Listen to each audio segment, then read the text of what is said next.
I'd been putting it off, but it was finally time to clean out my garage. So on February 10th, 2012, I rolled my wheelchair out into the garage and began cleaning up the pile that had been accumulating over the many years of my life. As I kept moving junk, I noticed the Beetle Light footlocker that I hadn't seen for years. It was still collecting dust and spiderwebs over in the corner under the window.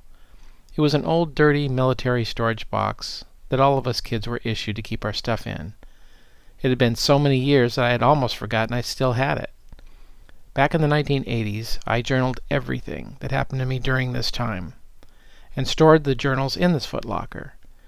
It was my job to draw illustrations and write descriptions of my experiences, as well as what my teammates told me their experiences were, and put them down in these journals. I rolled my wheelchair over to the footlocker, unlocked it, and opened the top of it.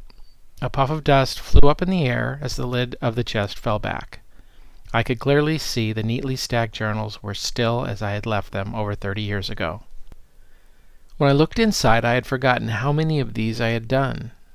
Back when I had written these journals, it was a very scary time for our country. There was a Cold War going on between the United States and the Soviet Union, which is now Russia. These journals were top secret and could not be shown to anyone outside the government at the time. But now that Russia was no longer an enemy, they had been declassified and I was free to share them with anyone. It's strange for me to think that so much of my life was wrapped up in this little green beetle, which was the firefly symbol representing Beetle Light. So these are the journals of my life and the lives of my friends during that time. This all started when I was a 12-year-old boy in a small eastern coastal town in the United States, with an old Indian name called Lightning Bow. This is the next journal of the sequence, and is an account of my first mission. This is Beetle Light Journal number 3, The Submarine Rescue. Beetle Light Journal number 3, The Submarine Rescue. Chapter 1. Let me catch you up. So this is my third journal. This is where things are going to get really interesting. Let me catch you up on what happened in Journal 2. My name is Chris Richards, and I had been recruited by this secret organization called Beetle Light. I had a security pass that got me into the Beetle Light complex. It was a converted, abandoned rock quarry pit that the government bought for this project. It was covered by a giant geodesic glass dome, and inside was a forest to protect some special fireflies that we have here in our town of Lightning Bow. This was the cover story for the special operations that were really going on inside, run by the Department of the Defense. I was about to be asked to join this undercover operation to rescue a Russian scientist from the Soviet Navy. The public story about this huge guarded complex was that the Department of the Interior was trying to protect our special species of firefly that live here in our little town of Lightning Bow. When I went into the Beetle Light complex, I could see that it was the size of a football stadium and was split in half. Half of it was the forest for the firefly cover story that the public could see, and the other half was an aircraft hangar and training center for the undercover agents that were kids with disabilities training for special missions. These kids were special agents working for the government. When I came into this complex, they called it Beetletown. I met a military man in a wheelchair that was running the whole operation. His name was Major Santos. I was overwhelmed by everything I was seeing and just listening to him as he was catching me up on where all this had come from and why. So back to his story. While healing from his injuries at the Briarwood Rehabilitation Center, Major Santos witnessed these special kids successfully pull off a night raid on Rodney Bass, the town bully. Rodney was trying to kill the fireflies in a jar, which is against the law in our town of Lightning Bow. You can read about it in Journal 2, The Night Raid. The early Beetle Light agents were on a mission to photograph Rodney in the act of smashing the fireflies. This night raid was pulled off by Ted Johnson, Jillian Raintree, and Justice Reed. Rodney found out who these kids were that got him in trouble with the sheriff by photographing him in the act of trying to kill the fireflies. Rodney knew they were from the Briarwood Rehabilitation Center. He was going to get even with them and was waiting for his chance to find them alone after school someday. After Major Santos saw these kids in action, he got an idea and called Washington to get in touch with his commander. His commander had been trying to figure out a way to get back into the Soviet submarine base. It was located on the island of Cuba, where Dr. Boris Steingart, the Russian scientist, was held captive. Boris had helped build the Soviet Navy submarine fleet and was ready to defect from the Soviet Navy to the side of the United States. Boris was ready to share all the secrets of the Soviet submarine fleet with the United States Navy, so it was very important to help him escape. During an earlier failed escape attempt, a mean Russian guard named Vlad Korsk had ordered a shore gun to shoot and blow up Boris's wife and daughter in a tiny boat as they were trying to escape. Dr. Steingart watched as the shore gun fired at his wife and daughter's boat and blew it up right in front of his eyes. Vlad laughed and warned the same thing could happen to Boris if he tried to escape again. After Vlad had killed Boris's wife, Dr. Steingart had no loyalty to the Soviet Navy at all and wanted to help the U.S. fleet by giving them all Soviet naval secrets. Boris was so sad and was destroyed inside at what he had just seen. His wife and daughter were gone forever. What Dr. Boris Steingart didn't know was the U.S. Navy SEALs had safely gotten Boris's wife and daughter off the tiny boat and safely onto the United States submarine before the boat was blown up by Vlad and his guards. They were safe and free, but Boris didn't know this. Boris was still sad about what he had seen from shore the night he saw his wife's boat was blown up, and was waiting for his chance to escape from the Soviet Navy, which was stationed in Cuba. Major Santos had failed to rescue Boris Steingart the night of the escape attempt by falling through the rusty pipes in the refinery leading to the submarine base.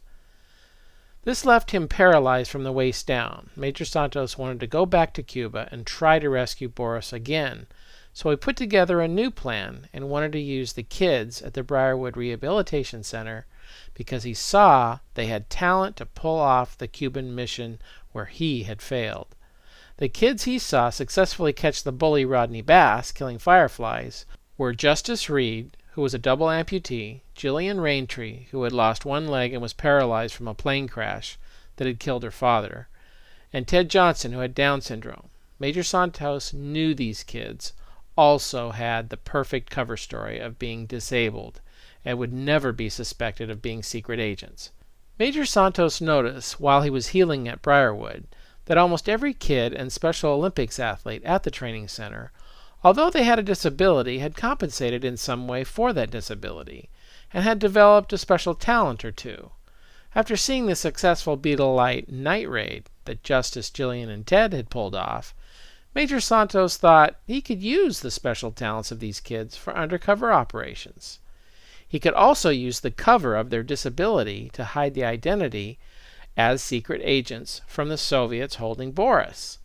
No one would ever suspect that a kid with a disability could be a special agent working for the U.S. government. It was the perfect Trojan horse mission.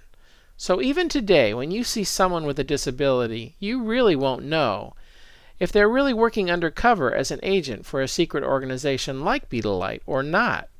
You might know a secret agent right now and never have realized it. I just sat there in the Beetletown aircraft hangar, listening to Major Santos tell the story of how Beetle Light came to be, and the night raid the kids had accomplished, which gave him the idea for all of this. I thought it was all so cool and wanted to be part of it. Then he said, once I got the idea, I went out and recruited certain kids that were training at Briarwood for their special talents. They had to have a disability to be chosen for this project as cover for the mission they were going to be asked to do. He looked at me and pointed to all the kids in the hangar and said, they all have different talents.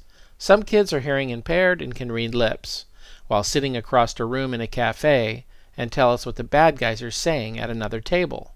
Major Santos went on to say that some kids like Jeff over there, who has muscular dystrophy, are very smart and think strategically.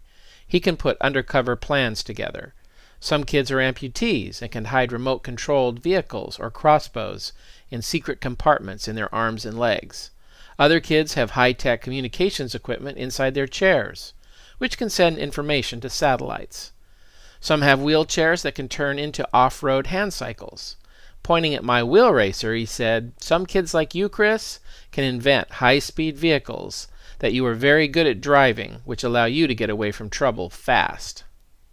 Major Santos said some kids like Ted over there that have Down syndrome are champion athletes and can throw the javelin in the Special Olympics farther than anyone. He can also row in the sculling competitions, and as you know, he's also a great photographer. We're lucky to have him in Beetle Light. People don't know what kids with Down syndrome are capable of, which makes Ted one of our best undercover agents. Then Major Santos looked straight at me and said, "Which brings me to you, Chris." He told me that he had heard about my racing down Monument Hill in our town and beating everyone on bicycles with my newly designed wheel racer. The fact that I was also an inventor would come in handy with the new mission everyone was getting ready for. Inside I was kind of excited, but I didn't know what I was in for, so I felt a little nervous too. Major Santos motioned to one of his assistants to go get someone. His assistant was wearing a white lab coat and brought Ted, Justice, and Jillian back over to where we were talking. After listening to the story of how these guys went on a night raid to catch Rodney Bass, who I knew to be a very scary kid, I kind of felt like I was in the presence of heroes, at least to me. Major Santos looked at everyone and pointed at me and then said, "Everybody, this is Chris Richards. We've been watching him for some time now. He will be part of our Cuban rescue mission and will be working with Jillian." I looked over to Jillian and she kind of looked serious as she was sizing me up as if to say, "I wonder if this kid is up to this mission." She and everybody had been planning this for some time now, and I was the new kid and would have to earn my way onto the team by not messing up. Major Santos went on to say, "All of you will make up the team for this mission, and we are going to rescue this important Soviet scientist from the Russian submarine navy." Major Santos was holding up a picture of Dr. Boris Steingart. He went on to say that Dr. Steingart thinks his wife and daughter were killed trying to get to freedom in the last escape attempt. What he doesn't know is that some of our Navy SEALs got them off the boat he saw blown up the night we tried to get him out of Cuba the last time. If we can get him out, he will be very surprised to find them alive and waiting for him on our rescue submarine. Major Santos held up another picture. This time it was a picture of Vlad Korsk. He told us that this guard is the one we really have to watch out for. If he catches you on this mission, you might be shot or put in one of their labor prison camps, where we would never be seen or heard from again. He asked if we understood. Everyone said yes. He went on to say, "This mission is critical to our submarine navy, or we would never ask you to do this. Dr. Steingart has all the codes, secrets, and submarine designs of the Soviet fleet, and his information would be invaluable to the United States." Chapter 2. Laying out the mission. Major Santos laid out a huge map of the operation on a table in front of us and started talking about our different roles. This is the new Beetle Light operation, nothing like your night raid on Rodney. It is the real thing, and we will be doing a lot of training between now and the mission, he explained. Major Santos said the Russian submarine that Dr. Steingart was being held in is here, as he pointed at the map of Cuba on the table. He said it's tied up at a dock in a port called Cienfuegos, on the island of Cuba in the Caribbean. Major Santos looked at all of us and went on to say, "We have arranged to have a Special Olympic event between our kids at Briarwood and the Special Olympic kids of Cuba as a goodwill gesture. The Special Olympic Center is located right next to the submarine base and refinery. This will be your cover story. You will all compete along with others here from Briarwood that don't know you are members of the Beetle Light organization. When you are not competing in the competition, Ted, Jillian, Justice, and you, Chris, if you will do it, will help rescue Dr. Steingart and reunite him with his wife and daughter on a U.S. submarine which will be waiting offshore. As I said, Dr. Steingart does not know his wife and daughter are still alive. If we are successful, it should be quite a reunion for them." Major Santos looked directly at me and asked, "Chris, will you help your country and join our team? We need this Russian scientist to tell us what's going on with their submarine technology so we can stay ahead of their development."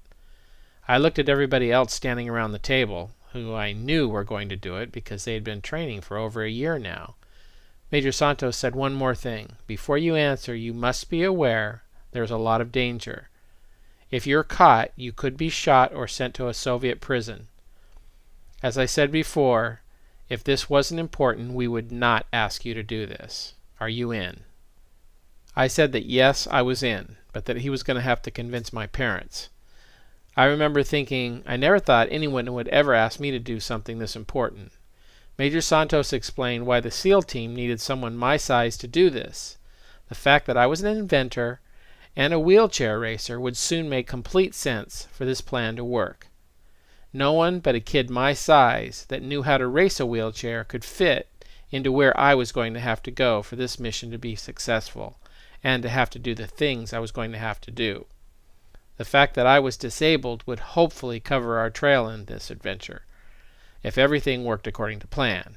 Plans, by the way, never go off the way you expect, which I was about to find out firsthand. Chapter 3. Here's what you all have to do.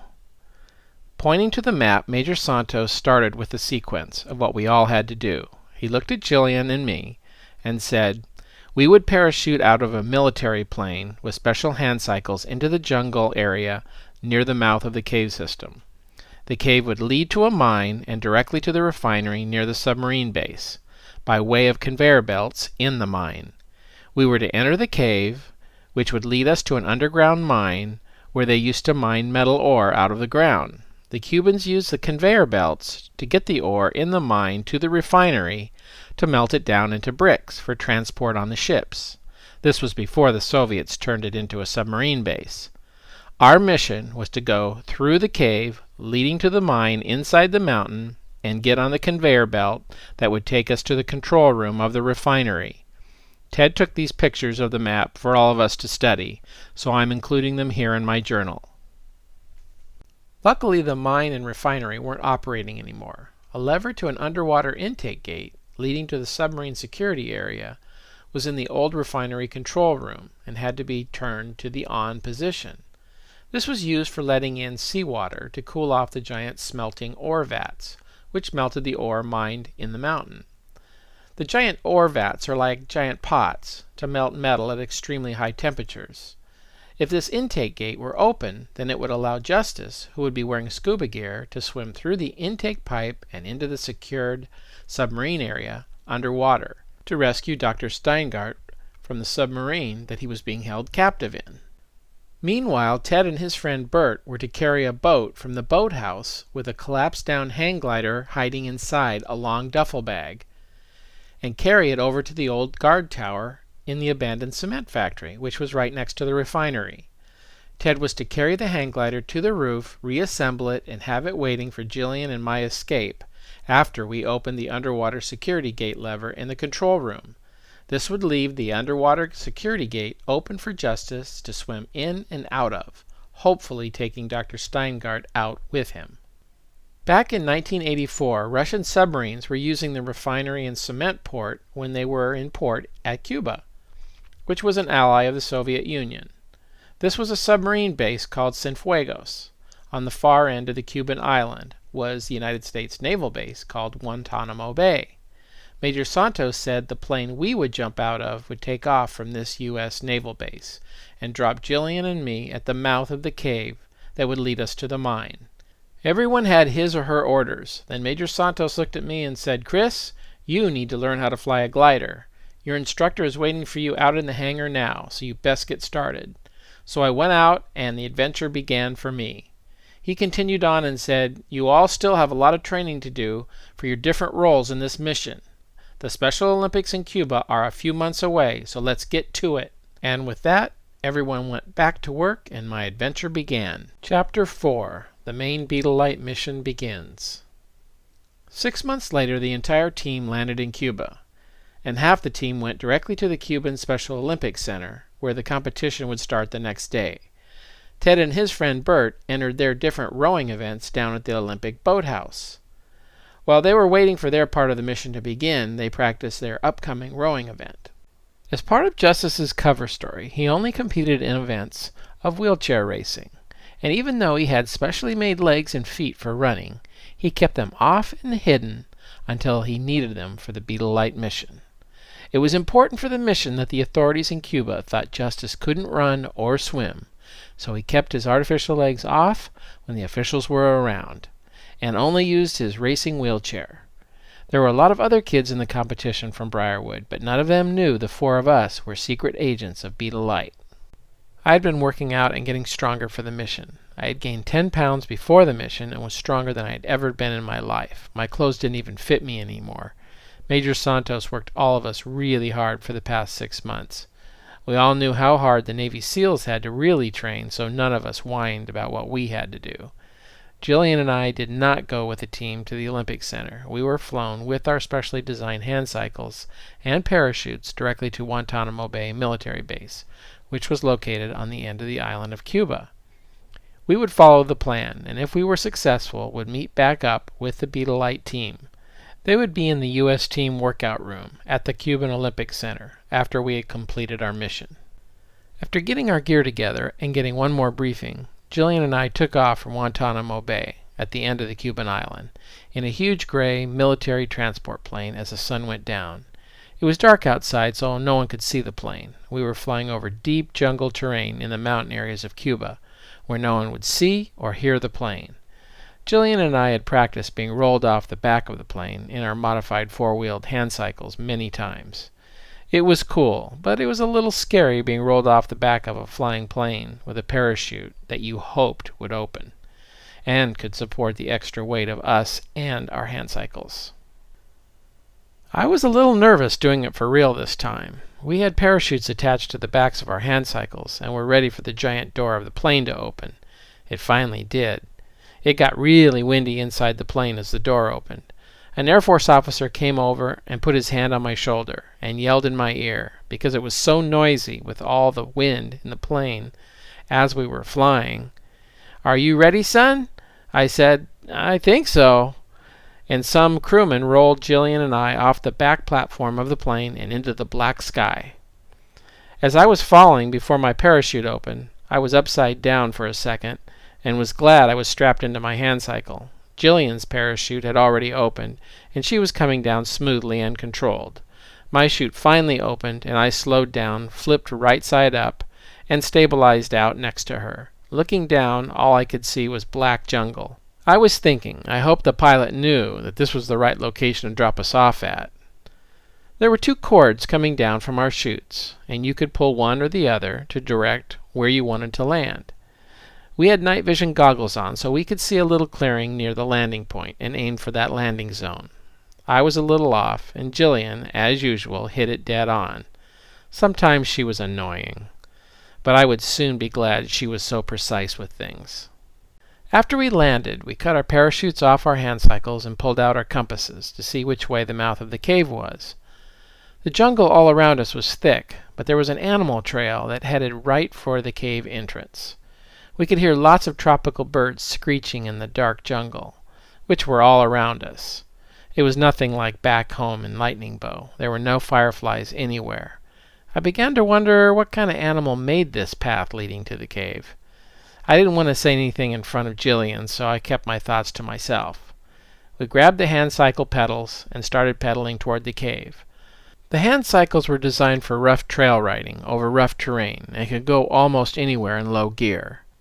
The sun had gone down just before we parachuted in, and thousands of bats were streaming out of the cave to feed on the insects flying in the night. All of a sudden, I wasn't so hot on going into the cave, and I looked behind me expecting Jillian to be freaking out about all these bats flying around us. I was hoping we could wait until they had finished flying out so we could go in. To my surprise, she ran right into the back of my hand cycle because I had stopped to see where she was. She looked at me and just said, "They're bats. No big deal. Don't be such a wimp. Keep moving." I didn't say a word because I didn't want to show her I wasn't a big fan of bats, so I kept moving forward into the mouth of the cave. Now, one thing I didn't mention about Jillian Raintree is that she's Native American Indian and very in tune with nature, and stuff like this doesn't bother her in the least. Me, on the other hand, I'm not so hot on bats flying over my head. I was worried that they were going to bite me in the neck. I didn't want her to think I was a wimp, so I kept moving forward toward the mouth of the cave anyway. Just as I turned around to start moving forward, I heard a hiss, and something on the wall of the cave entrance lunged at my head and hit the front of my night vision goggles. It was a snake coiled around a vine, holding onto the wall. He struck at my head but missed and hit my goggles instead, luckily. Venom from its fangs was dripping down the glass of my goggles in front of my eyes.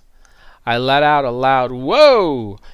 Then I backed off and said, "They didn't tell us about snakes back at the Beetletown training center." There were snakes all over the walls of the mouth of the cave. They were feeding on the bats as they flew past the snakes.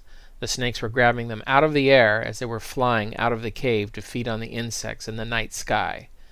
Jillian was getting frustrated with me and said, "Well, this is taking forever. We're not getting in there this way." She reached down to her artificial leg and pushed a button, and a small hidden door popped open on her leg, where she reached in a hidden compartment to grab a police baton. It was a black steel tube about 10 inches long. When she grabbed it, she whipped it out into the air, and it telescoped out into a 3-foot solid steel pole. Police departments use them all the time. Someone had to do something about these poisonous snakes, and Jillian knew just what to do. Jillian took a hard swipe at the snakes and went right over my head with her baton, knocking 2 of the snakes off the wall of the cave. This cleared a way for us to cycle in. I just turned to her and said, "Good job. What else do you have in your leg?" She said very seriously, "Everything we will need." With that, she collapsed the baton back down to 10 inches and put it back in her leg and closed the secret compartment. I was impressed with her performance, but I wasn't sure she liked me all that much. She seemed so serious about this mission. Chapter 5. The Bat Gallery. Now that the snake that had tried to bite me was off the wall, we could make our way into the dark cave. We had been ordered to have lights out until we were inside. No one could see in the cave, so we wouldn't be giving our positions away with the lights. It was now safe to take our night vision goggles off and turn our head and hand cycle lights on. The cave lit up to reveal these cool-looking stalactites and crystals hanging from the ceiling. We could see these clear pools of water below as we moved through the cave. The pools reflected the ceiling of the cave, so it looked like the stalactites grew up from the floor of the ponds inside the caves, as well as down from the ceiling. If I hadn't been on such a scary mission in a foreign country, I would have liked to have explored this cool cave. We were both a little scared about getting caught and failing our mission, so we just kept on moving forward to find the mine area of the cave. We continued to make our way through the cave to try to find where the mining operation started. Knowing where the mine was would lead us to the conveyor belt. We needed the conveyor belt to get to the control room of the refinery. We kept moving forward over rough terrain. I remember thinking that these off-road hand cycles were working pretty well. I thought they might be fun on trails back home, if we ever made it back home. We rolled into this huge cave room with very tall ceilings, and we heard a lot of high-pitched screeching. It was the main bat gallery of the cave where all the bats lived. I looked up and could see something moving on the ceiling. When I pointed my flashlight up, I could see thousands of bats hanging from it. They were all pushing and shoving each other, finding the best position on the ceiling. As we pedaled forward, something started smelling really bad. So I pointed my flashlight around the room and then down to the ground under where the bats were hanging, and saw a huge pile of bat guano, which is bat poop. It filled almost the entire floor of the bat gallery, including where our hand cycles were sitting. I heard Jillian say something, but I couldn't make out her words. Then I noticed that the bat guano pile was moving. Just then I felt something crawling on my stomach and back. I couldn't feel my legs, so I didn't notice them earlier, but now I noticed I had these bugs crawling all over me that had come from the pile of guano that my hand cycle was sitting in. They started to bite me up where I could feel them on my back and chest. Jillian had them all over her, too. They were carnivorous bugs, which means they eat meat. They lived in the bat guano and would eat anything that might fall from the ceiling the bats might bring home. They would also go after the baby bats that might lose their grip from the roof of the cave and fall to the floor below. It was clear they were now going after us. We had to get out of there. We knocked off as many as we could and then cycled forward up these rocks and out of the pile of the bat guano. I know some people pay a lot of money for bat guano because it's good fertilizer for plants. I just wanted to get away from it because it smelled really bad and the bugs would eat you if you stayed there too long. When we were safe up on the rocks above the gallery floor, I reached over and knocked some of the carnivorous bugs that were biting Jillian off her back, that she couldn't get off herself. She said thanks and smiled a little. Jillian was a very serious person and a real competitor in archery. I think that's why she was so good. She would not take less than a gold medal when she was shooting in the Paralympics. I think this was the first time I ever saw her smile at me, and it was definitely the first time she thanked me for anything. She didn't have a problem with snakes or bats, but she hated bugs. I didn't care about bugs, so finally I could take care of a bug problem and feel like I was helping our mission a little. After getting all the bugs off, I looked at Jillian and asked, "Do we keep moving?" Jillian agreed, and we cycled forward into a narrow tunnel that looked like a mine shaft. I said, "We must be getting close. This looks like the beginnings of what we're looking for. I see a little light ahead." Chapter 6. First objective, conveyor belt. As we came around a corner, we started seeing lights hanging from the sides of the mine walls. There was old rusty mining equipment all around us, like ore cars and other digging machinery. Finally we came to a post with a red button on it, which was our first objective, the on button for the conveyor belt. We were able to hand cycle up and onto the conveyor belt, but the red start button was about 15 feet away from us. Jillian reached down again to the plastic part of her leg and opened the secret compartment. She pulled out a small crossbow that I had seen her practicing with at the Beetle Light complex back home. It was collapsed, and she snapped it together and loaded the crossbow with a small arrow. Our orders were to get our hand cycles on the conveyor belt that was no longer operating, and once on the belt, Jillian was to shoot the red start button with her crossbow. She would start the conveyor belt machine, which would take us out of the mine and to the refinery area. She looked at me and said, "Are you ready?" I said I was, and she took careful aim at the red start button on the post through her scope and fired the crossbow arrow. She called it a bolt, but it looked like an arrow to me. It would be a difficult shot because the red button from 15 feet away was so small, but Jillian was one of the best archers in training for the Paralympics at Briarwood, and I knew she was going to hit it. She hit it dead on, as expected, and we heard something in the background that sounded like a jet engine, slowly starting up. I felt a rumble under my cycle. Just then the conveyor belt we were on took off with us on top of it. We started moving quickly through the mine, riding on top of this moving belt. It was made for conveying rock ore to the refinery. It was kind of like a ride at a theme park. We just weren't sure where it would take us exactly. More lights started turning on as we moved closer to the mine exit, so we shut our flashlights off, just in case someone saw the conveyor belt moving. We crouched down on the conveyor belt as we moved through the mine so as not to be seen, but someone from above us could look down and see us if we weren't careful. Our next objective was the first transfer. We moved into position and came to the end of this belt, which successfully dumped us onto another conveyor belt. This one took us outside the mine and above the refinery, where we could see hundreds of pipes tangled with all kinds of machinery. The moon was out and casting a lot more light than I was comfortable with. We ducked down because we were now exposed, and to our surprise, some of the refinery looked operational. It was all supposed to be shut down, but there were guards, soldiers, and security dogs everywhere. I suddenly thought, what did I get myself into here? Jillian had a similar look on her face. I would have bet she was thinking the same thing. Once the conveyor belt started moving us toward the refinery, we knew we were supposed to come to a tower high above the complex, where there was a pipe room. This pipe room had another red button on a post that Jillian had to shoot, but this time it would stop us so we could get off the conveyor belt. This pipe room was the reason we were chosen for this mission in the first place. Our orders were to enter the giant pipe in this room, which would take us and our hand cycles to the mission control center. Once in the control center, we would pull a lever to open the underwater security gate, which was protecting the submarines as they docked. If we missed stopping the conveyor belt and getting our hand cycles off into this pipe room, the mission would fail and we would ultimately be caught. Jillian would have to shoot the button again with her crossbow, but this time while we were moving. If she missed the shot, the conveyor belt would keep moving us past the pipe room and dump us into a giant vat of ore. When the refinery was operational, this vat would be heated to 3,632 degrees to melt the metal ore.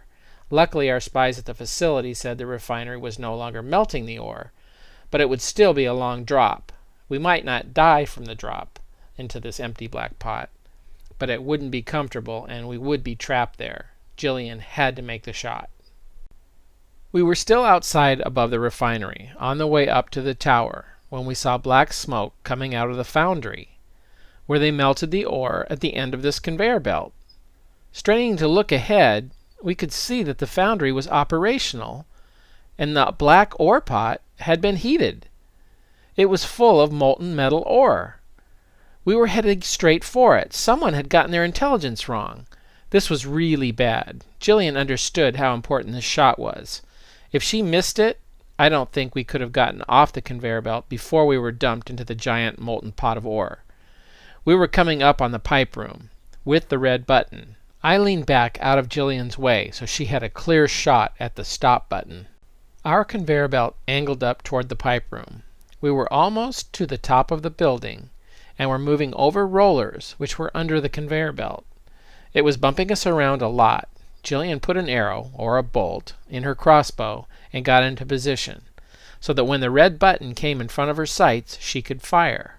Just then, one of the rubber wheels that were under the conveyor belt jolted Jillian, knocking the arrow from the top of her crossbow. It bounced off the conveyor belt to the ground below.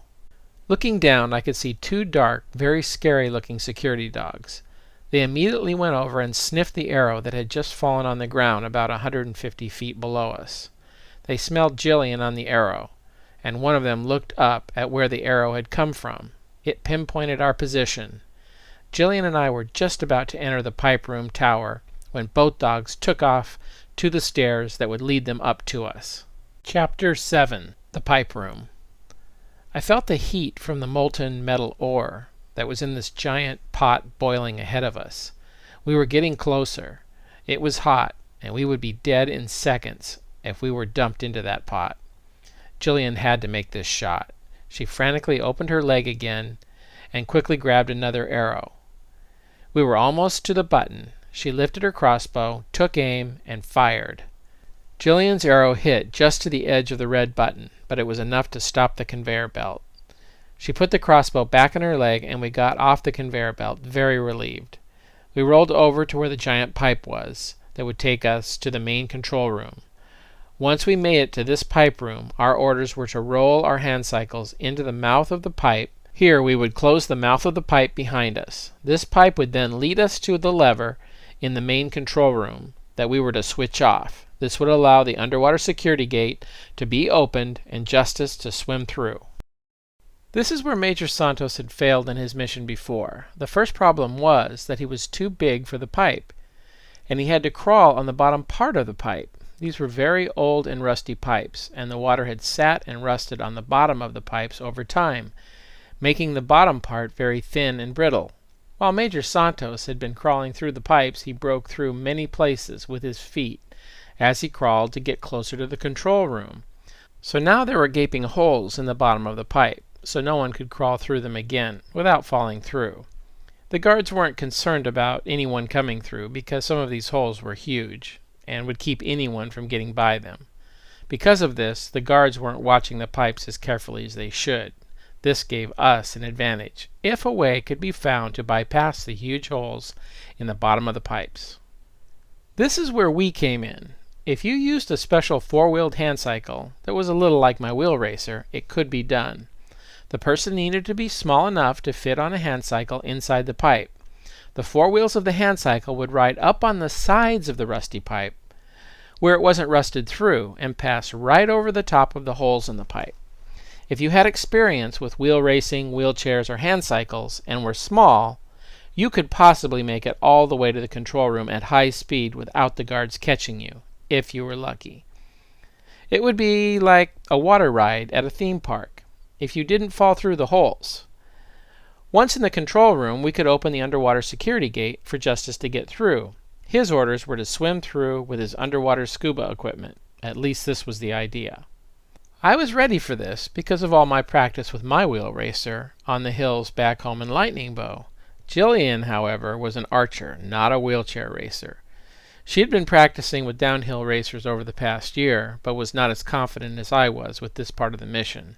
My orders, once in the control room, were to fix and rewire the electric motor that was disconnected in the control room. Once we got there, this motor powered another conveyor belt in the control room that would help us escape after we opened the security gate lever for justice. As we were maneuvering our hand cycles in the mouth of the large pipe, I heard something below us. The pipe room was high above the refinery, and what looked like a guard tower with stairs going all the way down to the ground below. There were 16 flights of stairs to get up to us. Below us we heard what sounded like a scratching and a light pounding on the stairs coming up our way. I suddenly got a chill because I knew what it was. I yelled at Jillian, "Jillian, the dogs have found your bolt on the ground below. They're coming up here for us. Hurry!" With all the noise, Jillian at first didn't understand what I was saying, but the sounds of the guard dogs were getting closer, and then I could tell by the look on her face that she got it. The security dogs were running up the stairs toward us, in the pipe room, as fast as they could. These were highly trained attack security dogs. They would tear you up and not ask questions. We had to get safely in the pipe before they came bursting through the open doorway to this tower room. I didn't know if we could get these two machines and ourselves into the pipe in time, but without the hand cycles, we wouldn't be able to get over the holes in the pipe, and the mission was over. We had to maneuver the hand cycles into the pipe, and quick. I was in the pipe, but Jillian had not gotten her hand cycle in yet, and was having problem with her front left wheel. I moved forward to give her room in the pipe, and put my brake on and leaned back to help her get her front wheel in. Jillian asked, "What's happening?" I looked her straight in the eye and said, "Jillian, when you lost your arrow over the conveyor belt, it fell to the ground. The security dogs have found it and have pinpointed our position. They're coming up the stairs below us right now. You're going to have to hurry." Jillian for the first time looked panicked and was not calm anymore. These dogs could at very least start barking and give away our position, and at the worst kill us, which is what they were trained to do. We had to get Jillian's hand cycle in, but it was stuck and wouldn't move. Without the hand cycles, we would not be able to ride over the holes that were ahead of us, in the pipe. We had to get her cycle in, and real fast, or we were dead. I could hear the dogs getting closer as they were running up the stairs toward us. I suddenly got an idea. As long as the dogs were in chase mode, they wouldn't bark and give us away to the guards below. But as soon as they got here to us in the tower, they would start barking and attack. The conveyor belt, which we just stopped, was very noisy, but was quiet now. If we could start it back up, it would cover the sound of the barking dogs when they got up here to the tower. Hopefully by then we'd be safely in the pipe with the pipe door closed. I told Jillian to lean back and hit the conveyor belt button again and start it. She pulled out the arrow that was embedded deeply in the button and pushed it again, and the conveyor belt started. It was very noisy. Then I went back and tried to get Jillian's front wheel in, and finally it moved into position, but the dogs were just one flight below us and coming fast. "Hurry, crank your hand cycle forward, Jillian, or we're dead," I screamed. She did, and it popped up into the pipe just in time. Just then the dogs burst in and lunged toward us while I was closing the door. As I swung the pipe door closed, my fingers were sticking out a little, and a black Doberman security dog attacked and bit my fingers, slicing two of them open. I was bleeding pretty good, and it hurt. These dogs were trained to kill and kill fast. They were barking loudly and clawing at the pipe door we had just closed. The conveyor belt, fortunately, was covering their sound for now. We didn't have anything to lock the pipe door shut with, but it would be pretty hard for the dogs to open the door. Jillian had some Band-Aids in a pouch attached to her hand cycle, and she pulled them out and bandaged up my fingers. I could barely see because there was just a crack of light shining through around the seam of the door. I could barely see Jillian as she fixed my finger. She said, "Thanks for not leaving me out there with those dogs." I said, "No problem. Remember what Major Santos said. We always take care of our own, and we leave no man behind." When we closed the pipe door, it was completely dark inside the pipe. We turned on our hand cycle lights again, and when I looked at Jillian, her eyes were wide open, as she was staring at my chest. She was not saying anything, as if she was trying to keep something from attacking me. I didn't know what was on me, but seeing the look on her face, I knew it wasn't good. I quietly and gently asked her, so not as to upset whatever it was that was on me, "What is it, Jillian?" She said, "Don't move. You have the biggest spider I've ever seen crawling up your shirt right now." I just sat there and whispered, "Get your baton out and knock it off. Hurry!"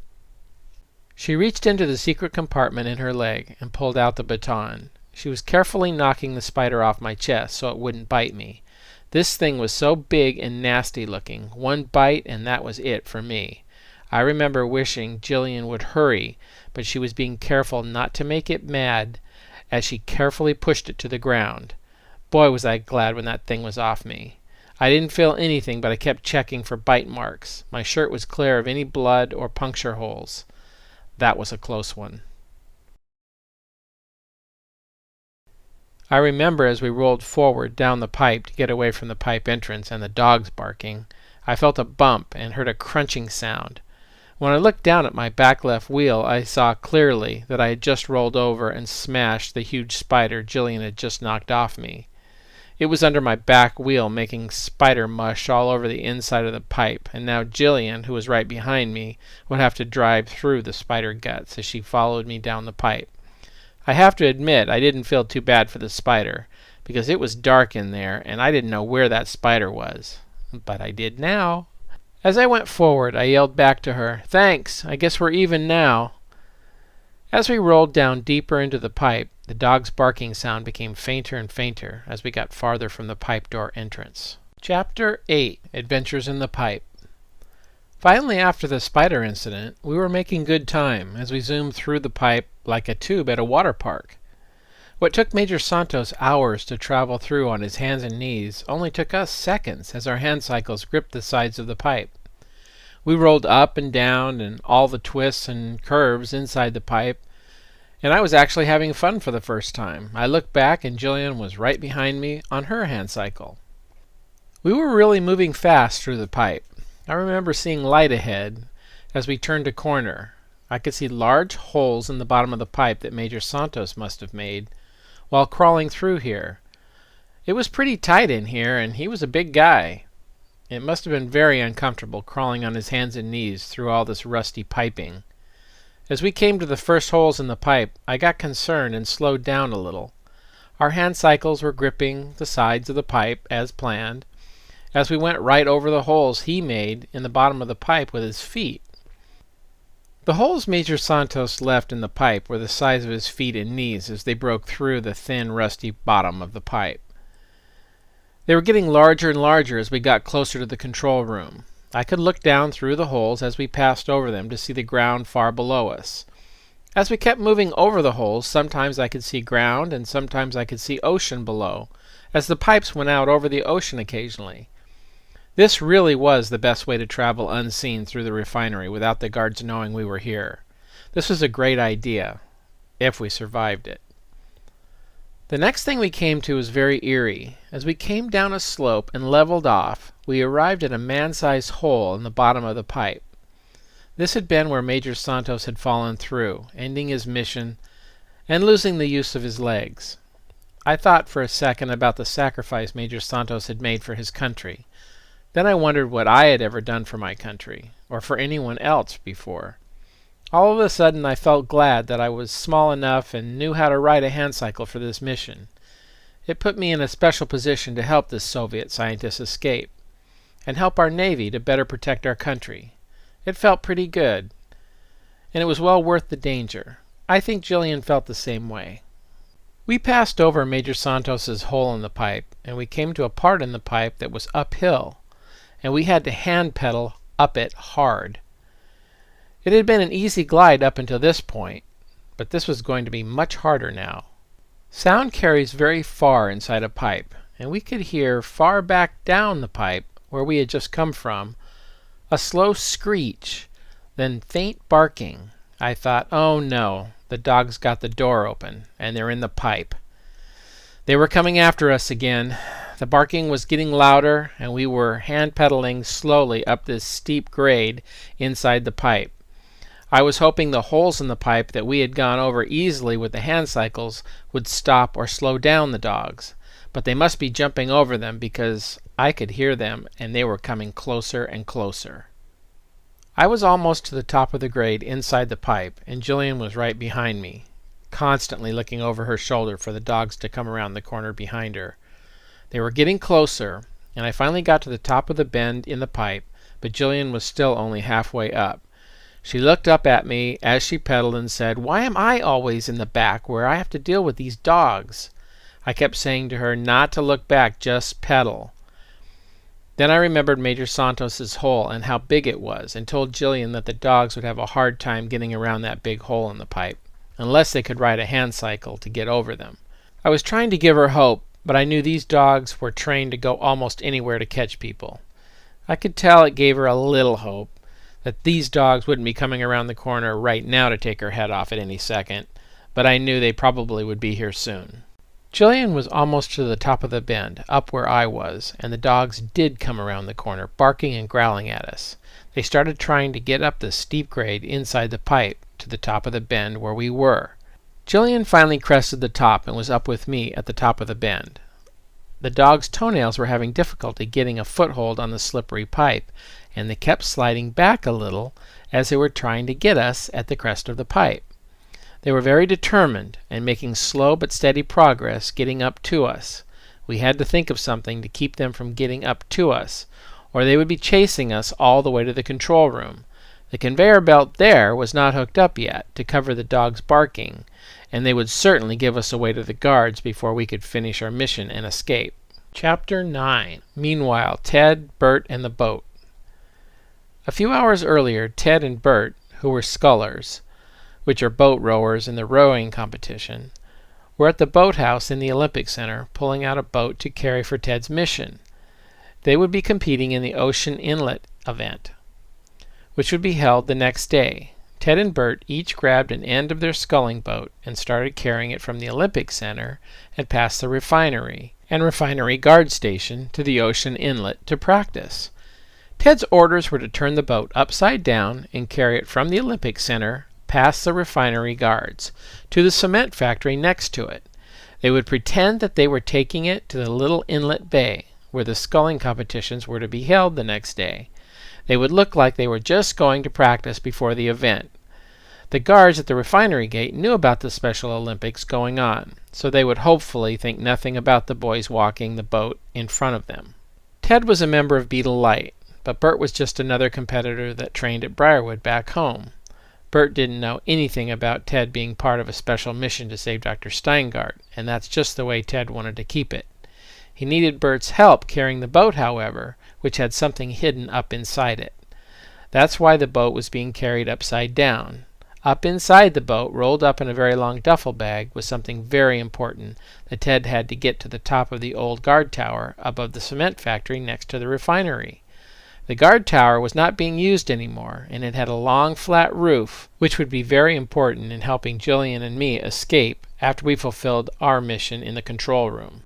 Ted could not tell Bert anything about what was in the duffel bag they were carrying inside the boat, so Bert would act natural as they passed the guard station carrying the boat. If the guards stopped them and searched the boat and found what was in it, they would immediately be arrested. Bert helped carry the boat because Ted was his friend and they rowed together in the U.S. sculling team. The problem was that Ted and Bert had to carry the boat right in front of the main security gate of the refinery, where the guards were stationed. The cement factory was right next to the guarded refinery, which was now a sub-base. They were both in their workout clothes and calmly walked in front of the guards, smiled and waved at them. This was the beauty of Beetle Light. Two kids with Down syndrome carrying a boat did not look like any kind of a threat to the guards, and they knew the Special Olympics were going on, so they let them pass, just like in the Trojan horse story. Ted even gave a friendly wave to one of the guards, who waved back, but the other guard was more serious and refused to wave. The undercover Beetle Light idea counted on the view that people have of other people with disabilities. Little did the guards know that Ted was one of the best rowers in the Special Olympics. not to mention an ace photographer. People with Down syndrome are among the most loyal and can be very task-oriented. Once taught a task, they will get it right and do it the same way every time. This is what Major Santos was counting on with Ted. He had a complex task to do and do perfectly, without the guards finding out. Ted was up to the job. After Ted and Bert had gone past the main gate and the guards, they carried the upside-down boat to the old cement factory that used to load cement onto ships tied up at the dock nearby. This was before it was turned into a submarine base for the Soviet Navy. They stopped and flipped the boat over and set it down. Ted reached inside the boat and pulled out a long duffel bag. Bert asked what was in the duffel bag. Ted told him it was a secret and asked him if he could keep a secret. Bert trusted Ted and said that he could. Ted said, "I have an important mission for you. Stay here and guard this boat. I have to drop this bag off, and then I will come back."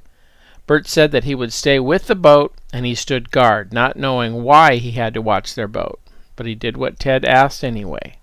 Ted, who was very strong from his training, picked up the long bag and put it on his shoulders and started up the flight of stairs that led to the guard tower roof above the cement factory. It was a steep climb, but Ted was in good shape from his conditioning. Ted finally got to the top of the stairs of the guard tower and was able to throw the long bag on top of the roof. He went around and found a ladder leading to the top of the roof and climbed up to where the bag he had just thrown was waiting. Once on the roof, he went over to the bag laying there and unzipped it to reveal long aluminum poles with sailcloth between them. It was a hang glider that could accommodate 2 hand cycles along with the weight of Jillian and me. He had practiced putting this together many times back at the Beetle Light complex at home. He could even do it with his eyes blindfolded in case it had been pitch black that night, which unfortunately was not the case that night. The moon happened to be almost full, but it was dark enough for Ted to put together the hang glider without being seen. There was also enough light coming from the refinery next door, so this was going to be really easy for Ted. He started connecting together all the poles and sailcloth with ease. He had another large silver tube with a wire and a red button attached to it. It had a note on it, and it said, "Do not touch this button." He attached the tube to the bottom of the hang glider he had just put together. The tube had a very small rocket engine in it that would fire for 30 seconds, then burn out. But it would provide enough thrust to get the 2 hand cycles we would be in airborne and off the roof. Ted's mission was to get this hang glider put together and attach the rocket under the glider, then get back to the Olympic Center as fast as possible. It had to be completed and waiting for Jillian and me to escape after we pulled the lever to open the underwater security gate in the control room. After putting the glider together, Ted grabbed the empty duffel bag that the hang glider was in, then hurried back down the stairs where Bert was still standing guard next to the boat. Ted stuffed the empty duffel bag up in the boat. They were ready to get back to the Olympic Center. They were going to have to walk past the guard station again, unfortunately. Ted was hoping the guard was going to be as friendly on the way back as he was the first time. They picked up the boat and headed back to the Olympic Center, past the guards. But this time the guard was suspicious because the boat they were carrying was now right side up as they carried it. The guard motioned for them to come over to the guard station. He said something, but Ted couldn't understand him because he was speaking in Russian. It was clear the guard wanted them to come over to him, so they did. Ted was thinking, I hope he doesn't notice the boat isn't wet, because they were supposed to be practicing in the inlet bay next to the cement factory.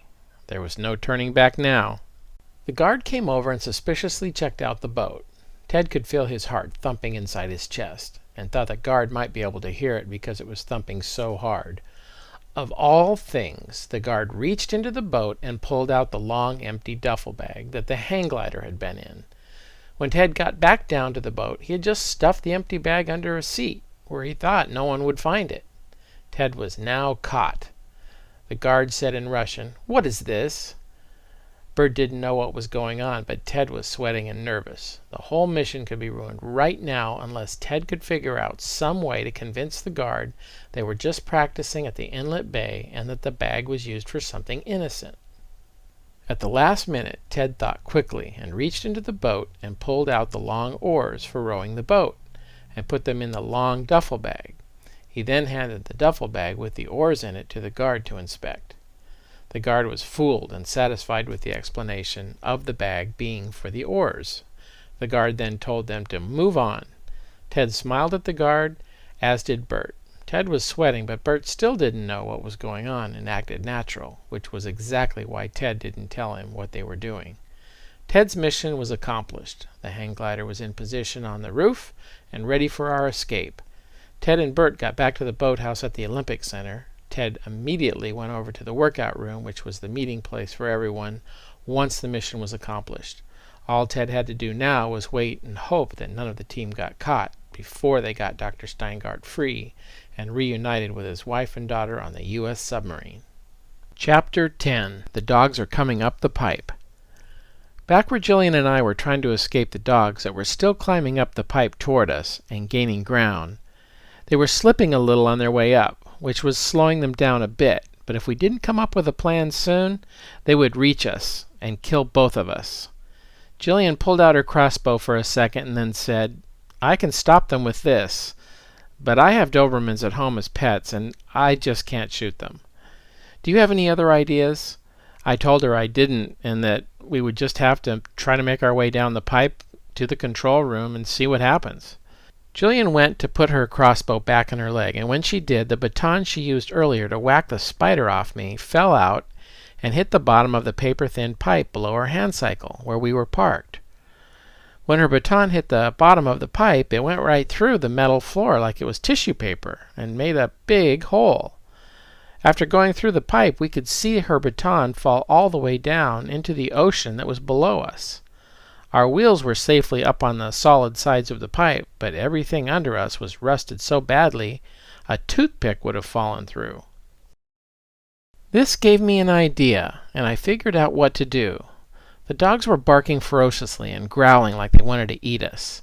They were almost up to the top of the bend in the pipe where we were, so we rolled back far enough to get the dogs in the right position over the thin, rusted pipe area where we had just been. Then we started yelling, "Here, boy, come get us!" That seemed to make both dogs even angrier, and they lunged at us, landing on the paper-thin, rusted metal floor of the pipe. They both tore through the paper-thin floor of the pipe and fell to the ocean below. We looked down through the holes they made as they fell through to see two big splashes in the water. The dogs' attitude changed from wanting to kill us to trying to stay afloat and not sink in the ocean. I could see two very wet dogs swimming toward shore, and I remember saying to Jillian that they would have a long, hard swim to cool off before they got back to the beach. As Jillian put away her crossbow, she said, "That was a close one." Then we both breathed a sigh of relief and continued down the pipe toward the control room.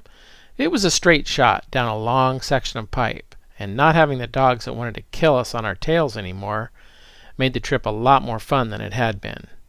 Now we had to be really quiet because there were guards everywhere down below the control room tower. The tower was about 100 feet in the air.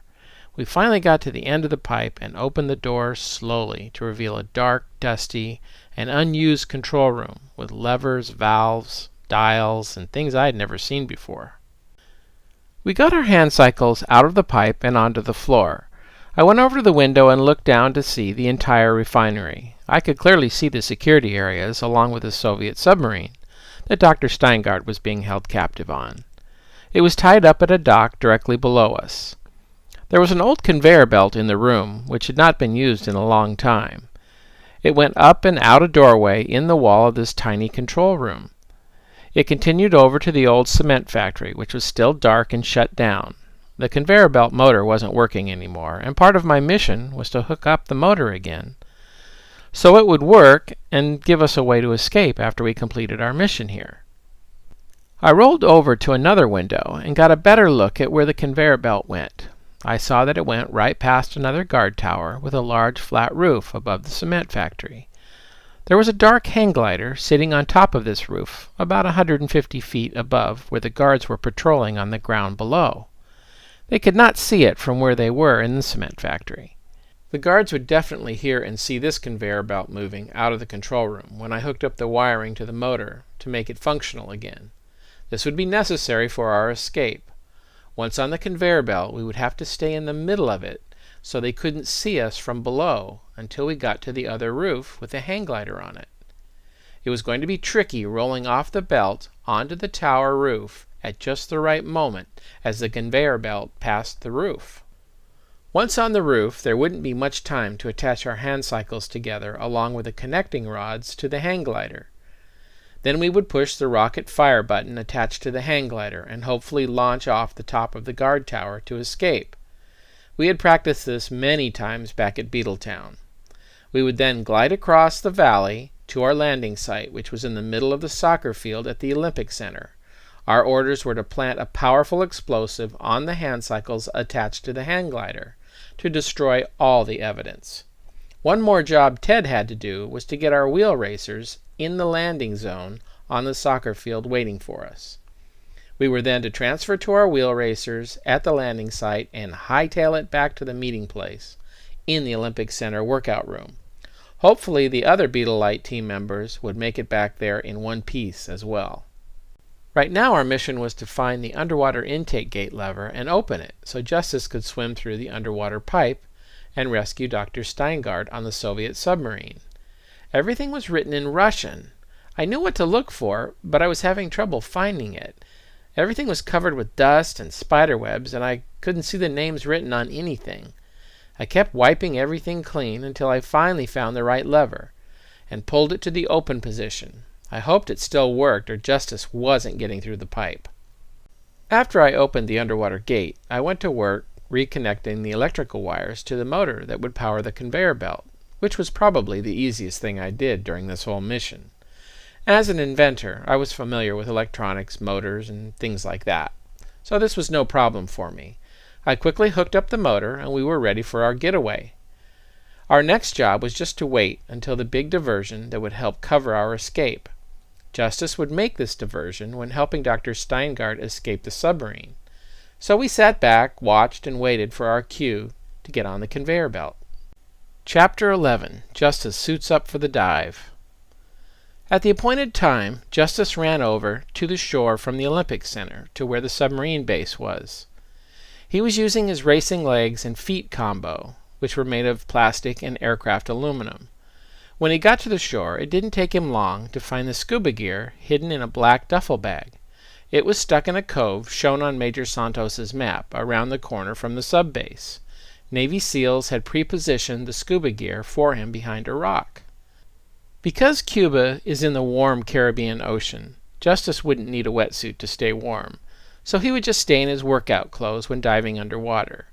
He sat down on the shore and changed out his high-tech running feet by turning a ring that clicked into position, allowing him to change to walking-style feet, which would accept scuba fins. He would leave these high-tech running feet here on the beach to use to get back to the Olympic Center after his mission. They would get him back to the center fast, if he made it back here alive. I was glad I wasn't doing this part of the mission. He had to get into a Russian submarine without being seen. Justice pulled out 2 masks and 2 small air tanks. One set was for him, and one was for Dr. Steingart, if he could get him off the submarine without being caught. The most important thing in the duffel bag was the Personal Propulsion Vehicle, or PPV, which divers use to pull themselves fast through the water. However, for someone who doesn't have the use of their legs, it is a great way to scuba dive, like everybody else. It was shaped like a little torpedo that you hold on to, that propels you through the water, but you better have a good grip or it'll take right off on its own out of your hands. Justice got into the water, put Dr. Steingart's mask and air tank in a bag and attached it to his belt. Then he headed for the large underwater intake pipe leading to the refinery and the submarine security area. Justice was hoping that Jillian and I had been successful in pulling the lever that opened the underwater intake gate inside the pipe, so he could freely swim through the pipe. This would get him into the security submarine area, where he would try to find Dr. Steingart and the sub he was being held captive in.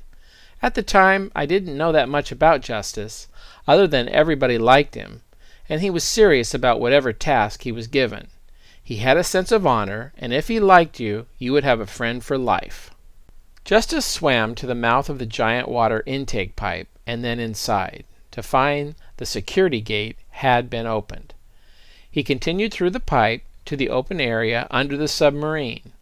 The submarine was gigantic from underneath, and it felt like it took forever to swim to the back of it. This is where he would climb up on it and find the hatch entrance. All of the sailors who normally were on the submarine had liberty, which is what the crew called time off the submarine. There were still 2 guards left inside to guard the sub and Dr. Steingart. Justice had a plan that Major Santos had put together for him, and he was following it exactly. Justice swam to the back of the submarine. There were no guards outside the sub, so he took off his mask and air tank and put them alongside the bag holding Dr. Steingart's mask and air tank.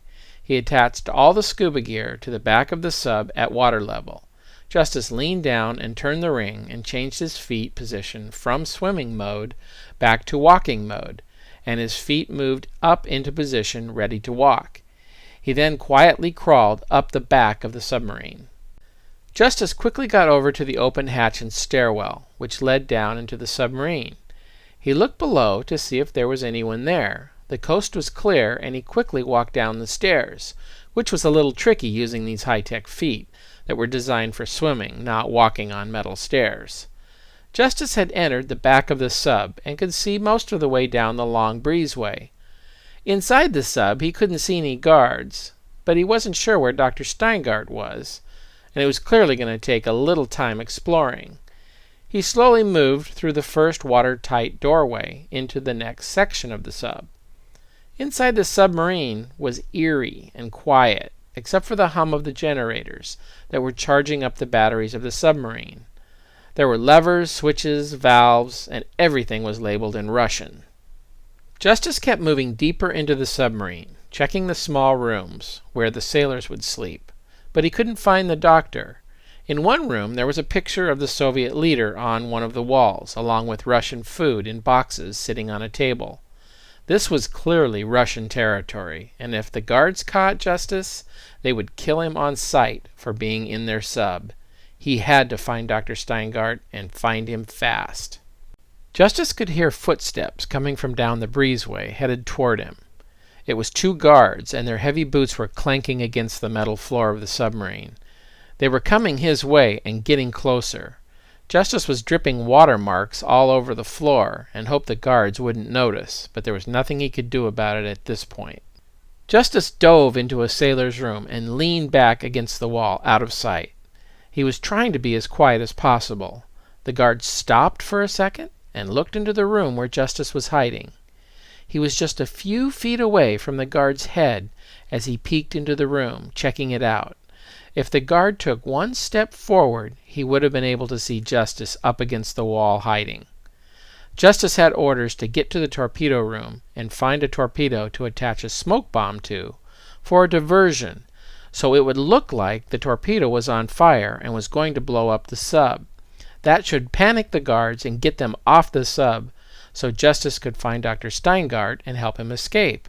Right now, Justice just had to hope this curious guard would leave the room and go to the back part of the sub so he could go to the front part where the torpedoes were. The guard finally stepped back into the breezeway and continued on with his comrade toward the back of the sub.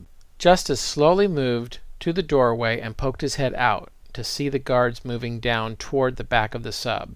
Justice then crept toward the front of the sub, looking in rooms as he went down the breezeway, until he heard something in one of the rooms. It sounded like someone slurping something.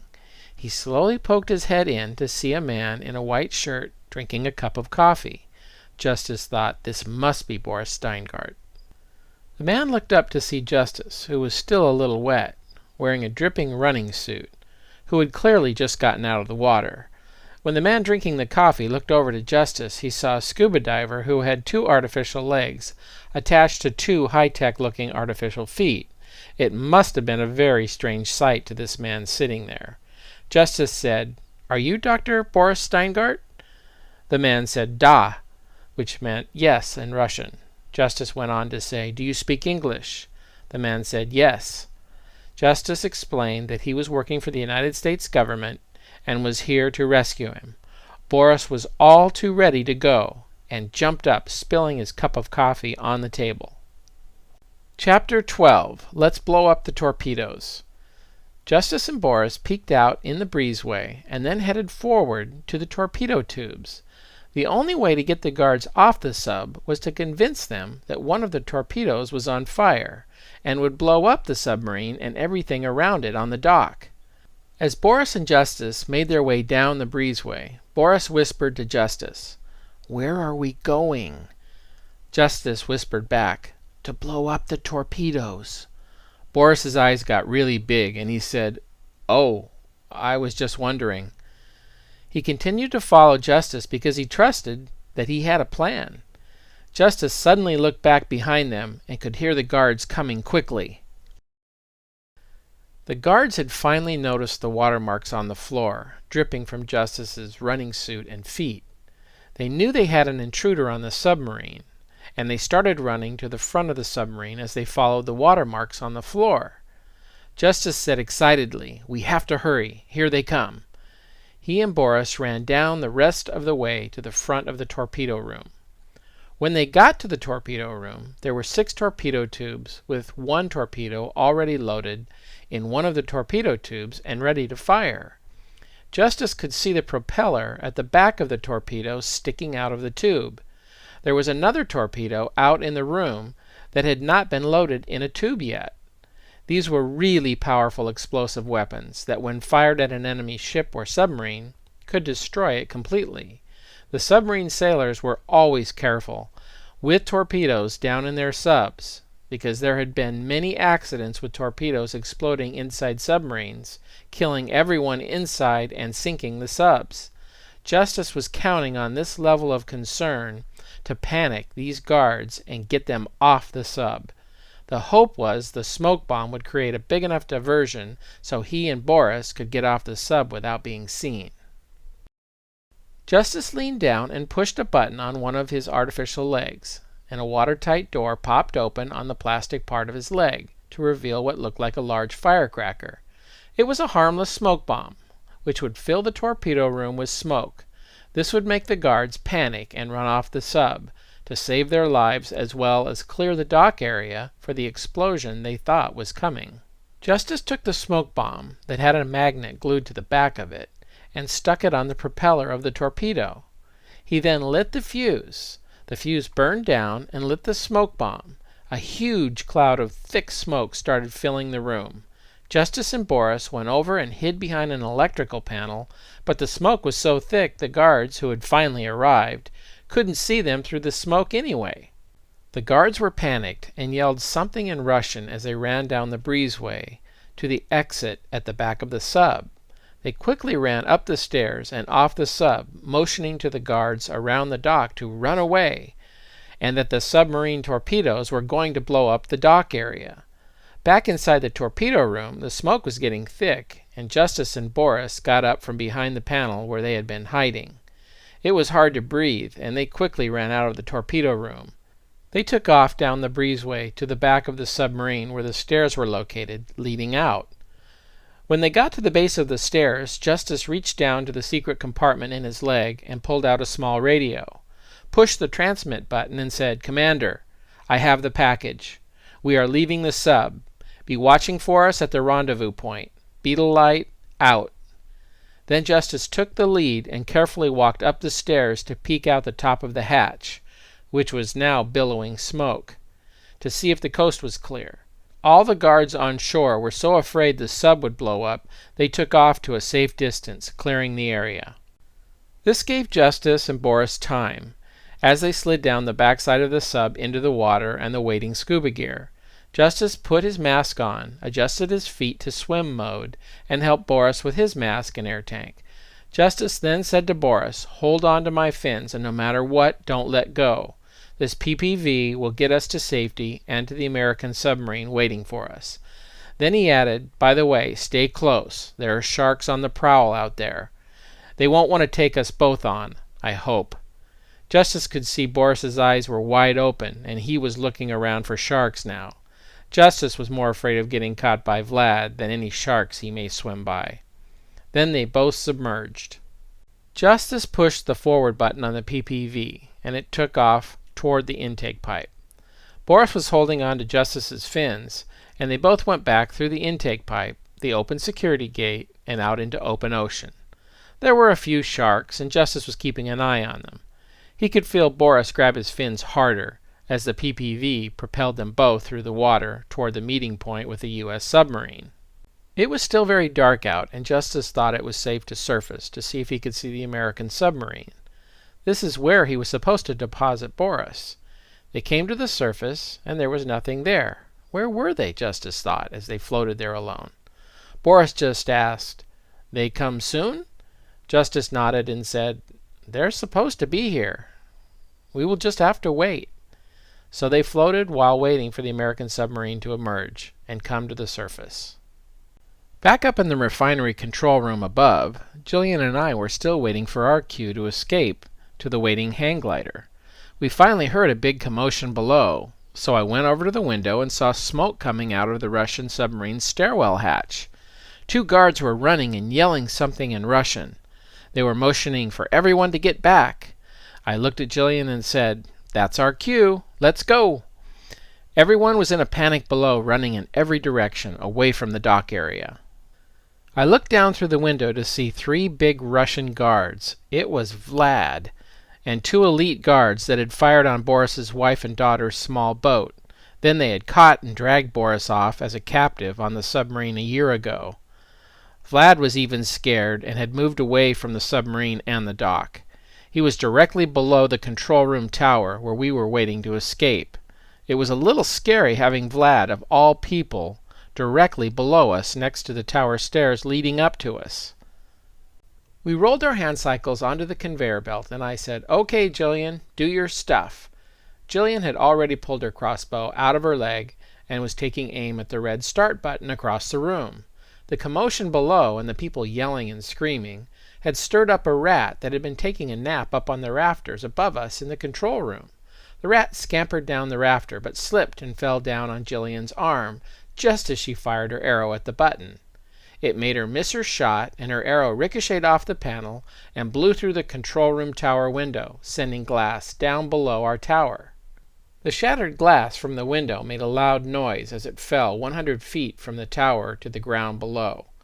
Some of the glass even fell on Vlad and his 2 guards, who were standing under the tower. One guard was cut by a sharp piece of glass, and they all looked up at the tower above. Vlad started getting suspicious and told one of the guards who wasn't cut by the glass to follow him up the stairs to the control room tower, where we were trying to get our conveyor belt started. I said to Jillian, "That's the first time I've ever seen you miss." Jillian took a little offense to that comment and said, "You did see the size of that rat, right?" I wanted to kid with her a bit and said, "What rat?" Just then the fun was over. Someone was running up the stairs toward us. I whispered, "Someone's coming. Shoot the button. Hurry." Jillian took aim with another arrow and shot again, hitting the button dead center.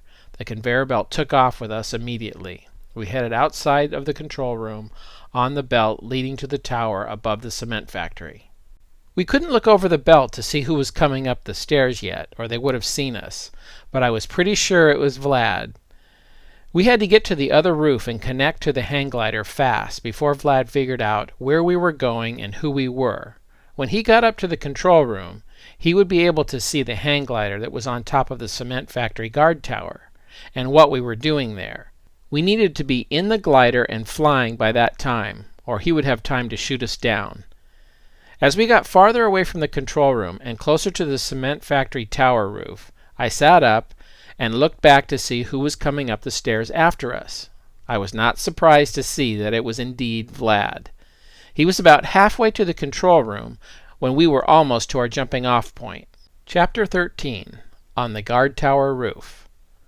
As the conveyor belt took us slightly above the roof of the guard tower, we both rolled off the belt and crashed down next to the hang glider, which had been set up by Ted earlier. I fell off my hand cycle when I landed on the roof, but Jillian was able to hold on to hers and landed upright. As usual. I crawled back up onto my hand cycle, and we went over to the hang glider. Each of our hand cycles connected to each other, and then the main wing supports under the hang glider. The glider would use our hand cycle wheels to take off and land with. Jeff back at Beetletown was a genius. He had designed this whole thing to work like this. Ted had reassembled it perfectly, just like we practiced back home. This was amazing because our cycles were getting pretty banged up with everything we had gone through, and it was all still fitting together perfectly. All that was left to do was to take the tape that said, "Do not touch this button," off, and push it to fire the rocket that would get us out of here. I was in the pilot seat and Jillian was locked into the co-pilot position next to me. Now all the endless practicing that I had been doing under Major Santos's supervision was going to pay off. I looked back over to the control tower that we had just come from, and I could see that Vlad had finally gotten to the control room window. He spotted the large hang glider our hand cycles were now attached to. It was dark enough, however, that he was unable to make out the details of who was piloting the glider. Inside the control room, Vlad was trying to figure out what was going on. He could see where we had been and which levers and buttons we had been messing with, because the dust was off the underwater intake gate lever, making the submarine area vulnerable. Vlad suddenly put it all together and knew the only thing of importance in the sub area was Dr. Steingart, and he had all the Soviet Navy secrets. Vlad remembered he had ordered the cannon to fire and kill Boris's wife and daughter, and he knew that if Boris escaped, he would tell all of the secret technologies to Russia's enemies.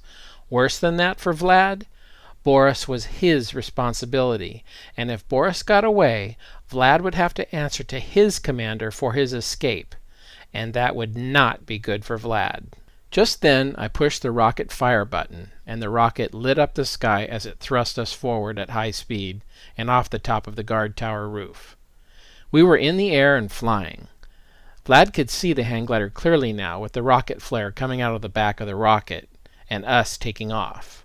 While looking out the window of the control room, Vlad couldn't make us out. He thought that Boris might be on the hang glider flying to freedom, but he didn't know for sure. Vlad suddenly knew his life might be in danger if Dr. Steingart was on that hang glider. Vlad took off down the stairs toward the submarine dock and ordered one of his men to go inside the smoking Russian submarine. Vlad wanted to check to see where the smoke was coming from and if Boris was still aboard. He thought all of this might be a diversion to aid in Boris's escape, but he personally wasn't going to take the chance that there might be a torpedo really on fire inside the submarine. Vlad had to know if Boris was still on board and if the sub was in danger of exploding before he could do anything else. This gave us a little time to fly across the valley to the landing site at the Olympic Center. Justice and Boris were still floating, where the submarine was supposed to meet them. Boris leaned over to Justice and commented, "Not to be ungrateful for your help, but someone is going to come, right?" Justice turned and looked at him and said, "This is where we're supposed to be. They should be." But before Justice could finish what he was saying, giant bubbles came up from below them, and something the size of a giant black building was slowly rising out of the water next to them. It was the American submarine Justice was waiting for, which had finally arrived. The top hatch popped open, and a rope ladder was thrown down to them in the water. Justice turned to Boris and said, "This is your ride. I hope you have a good life in America." Boris said, "You're not coming?" Justice replied, "No, I have to get back to the Olympic competition to cover your escape." With that, Justice submerged and pointed his PPV back toward the shore. Justice finally got to shore. He heard the guards poking around the bushes near him. They were looking for any clues to what had happened that night. Justice put the air mask, air tank, and PPV in a black duffel bag that was still on the shore and sank them all in deep water. He then clicked the rings on his swim feet back to the run mode feet that they had developed back at the Beetletown lab. He was about to really put them to the test. But he had to wait until just the right moment to make a break for it. The guards were everywhere. Back on the submarine, Boris had climbed down the ladder and was now inside the American sub. He was taken by a crewman to see the captain. The captain came down the breezeway and into the control room of the submarine to meet Boris. He had someone behind him, but Boris could not see who. The captain said, "I am glad you are free, Dr. Steingart. Boris said, "Captain, I am grateful for all your help in my escape. I just wish you had been there to save my dear wife and child." Boris looked very sad and remembered Vlad ordering them to be blown up in their tiny boat while trying to escape. The captain had a funny little grin on his face, which Boris did not understand and thought a little heartless after he had just told him that his wife and daughter had been killed. Boris said to the captain, "Why do you smile at such sad news?" The captain said, "Dr. Steingart, our Navy SEALs can't do everything, but if it's possible, it's a good bet they're going to get the job done. The night the shore cannons were firing at your wife and daughter, some of our Navy SEALs took a raft from this submarine under fire from those cannons and pulled your wife and daughter from the boat." Boris looked at the captain and said, "This is impossible. I saw the boat explode myself." The captain said, "Well, it's time for you to hug the impossible." The captain stepped back to reveal Boris's wife and little daughter in the breezeway behind him. Boris's daughter ran and jumped into her father's arms, and his wife came up to him and they all embraced. Boris was overcome with emotion and said, "Captain, I will forever be in your debt. I think I have information you will find helpful, and I will be more than happy to share it with you."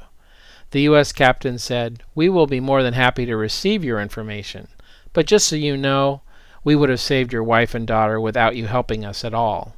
With that, Boris's daughter grabbed her father's hand and started leading him toward the ship's kitchen.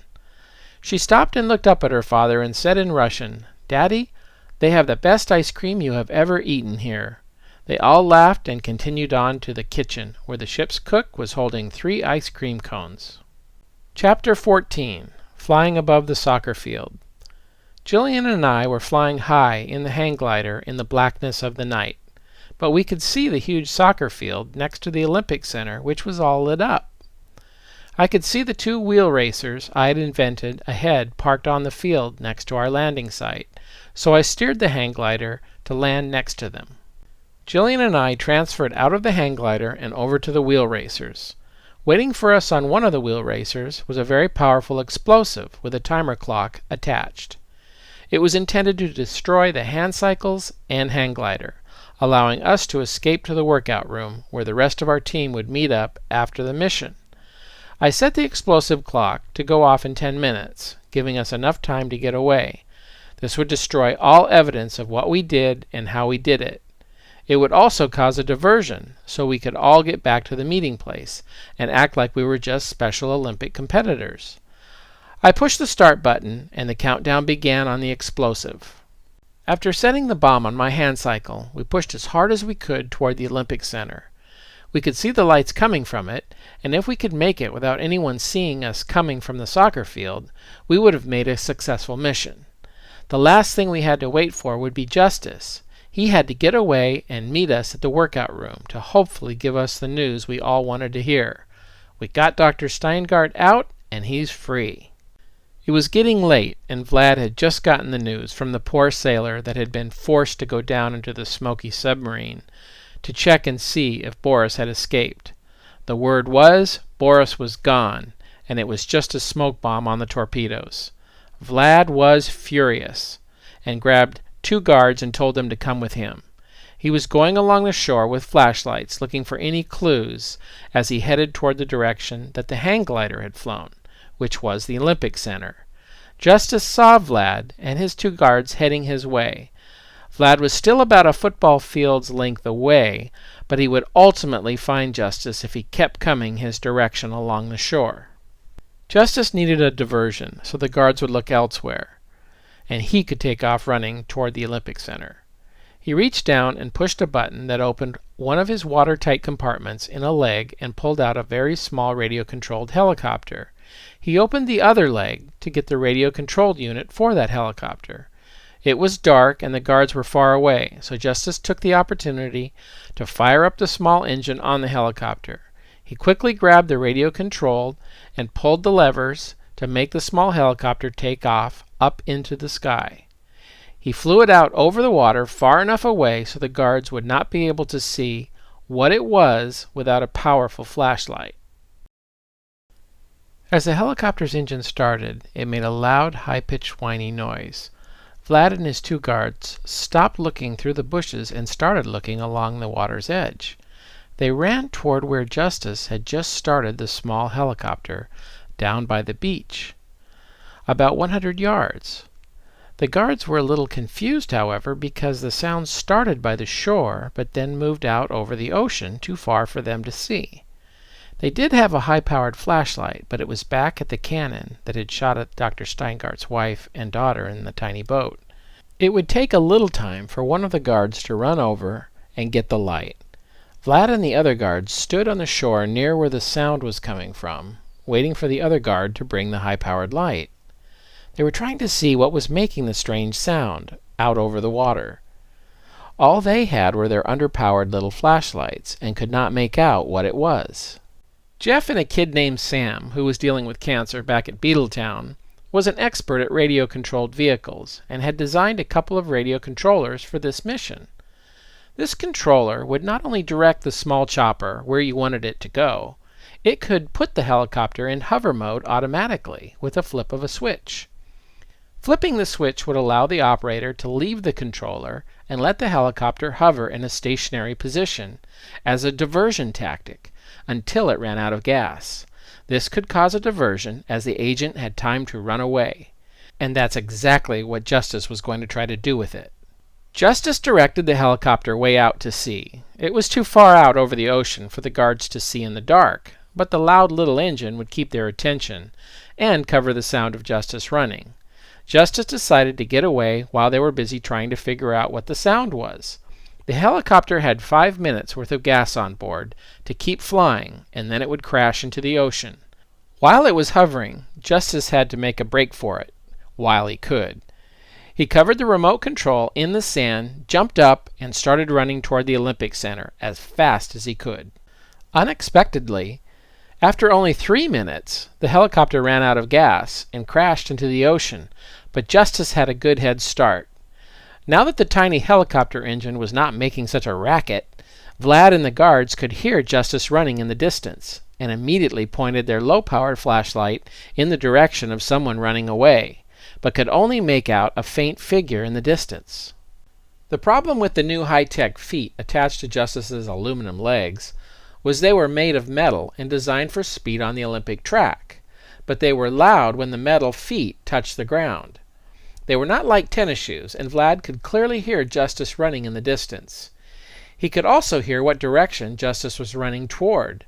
The other guard finally returned with a high-powered flashlight, but the helicopter had crashed and sunk in the ocean, so there was nothing there to see. Vlad was now more interested in this new sound of someone running away, so he grabbed the flashlight from the guard and pointed it in the direction of the sound. He could see what looked like a man trying to escape in the distance. He was too far away to make out any details. Vlad ordered his guards to start the chase, and all 3 men took off after Justice. Vlad knew that if he let Dr. Steingart escape, he would be in big trouble with his Soviet commander, who would show Vlad no mercy. It was clear to him he must catch this mysterious man no matter what.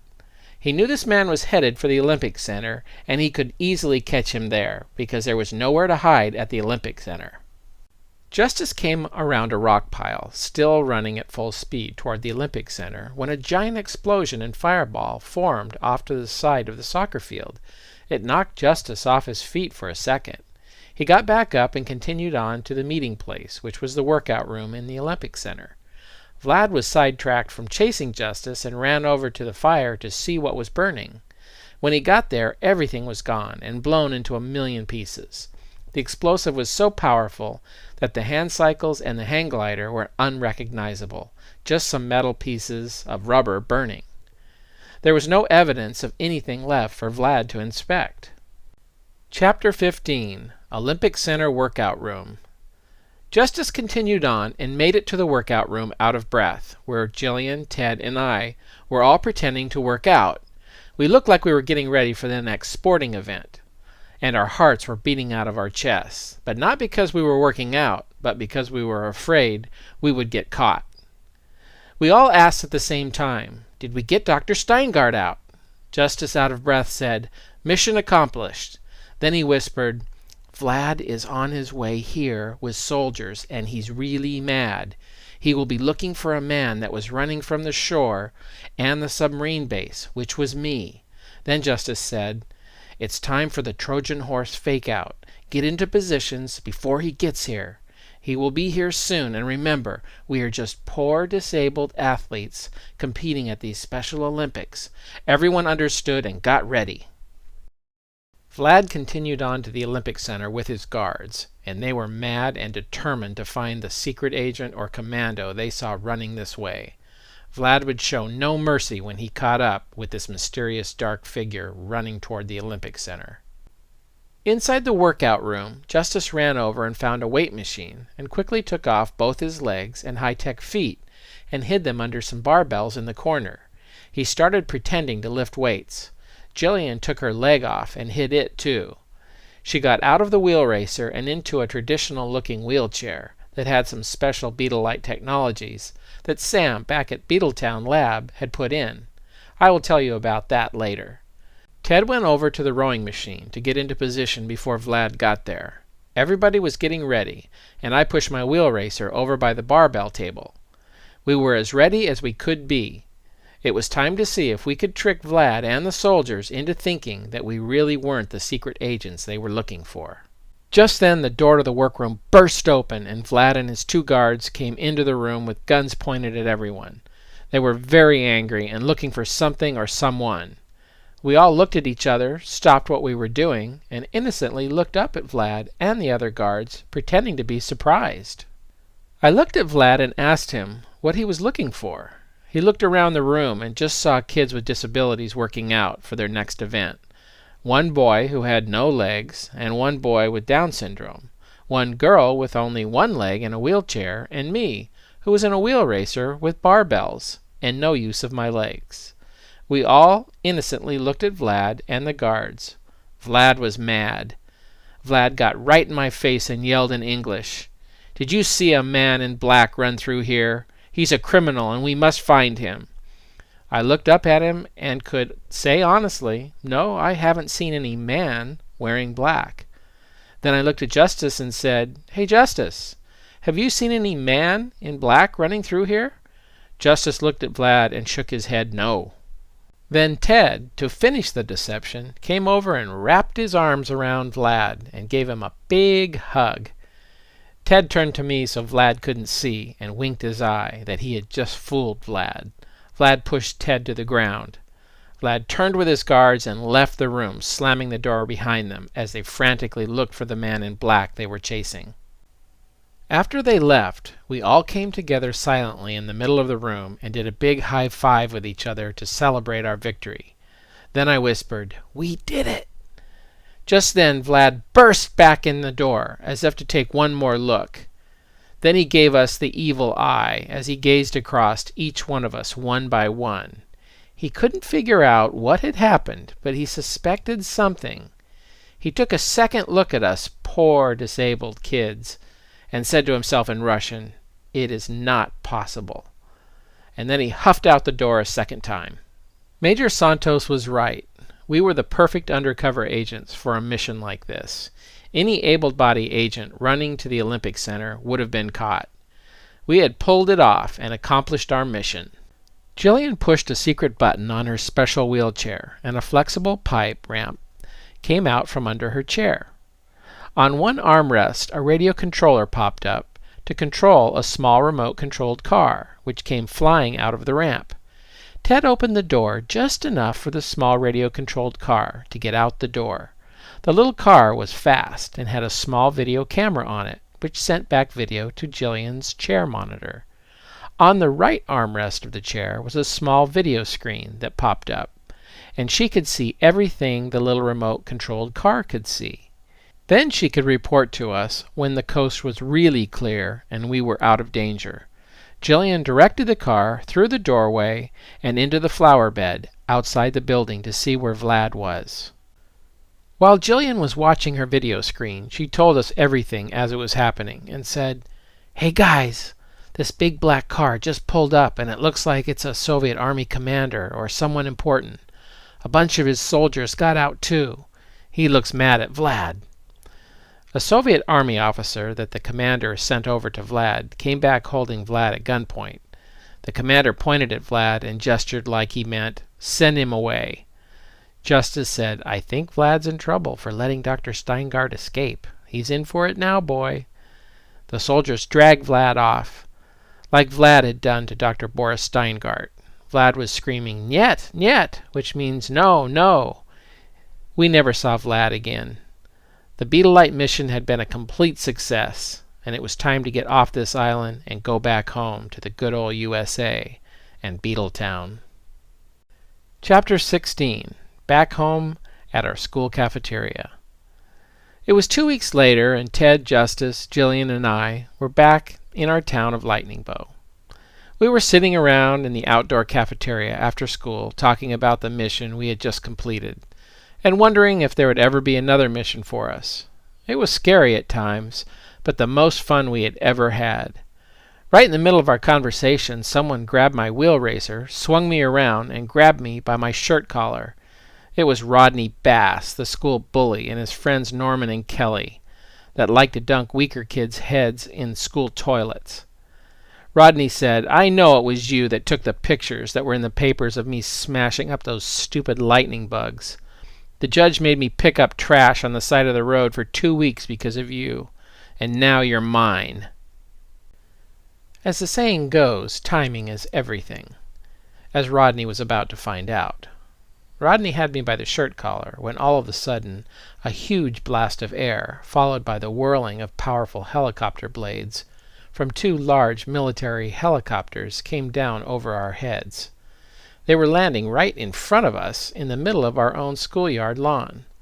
One of them had a white American star and the word Marines printed on the side of it, and another one came down right next to the first one and landed on the grass behind it. Rodney was so shocked that he still had me around the neck and forgot to let go as he looked up at these 2 huge flying machines in our schoolyard. It was the most amazing thing to see, and a little scary. Inside the helicopter was one of Major Santos's commanders. He had his Navy SEAL undercover agents with him. They could see Rodney grabbing me by the shirt collar out the window of the helicopter as they landed. Rodney was also in shock to see this heavily armored machine, which had just landed in the schoolyard right in front of us. The door of the helicopter opened, and the helicopter pilot came out first, got into position, and saluted as the general got out of the helicopter and walked past. He was followed by Major Santos's commander and the other soldiers. When Rodney saw the helicopter up close, and the men coming his way, he let go of my neck.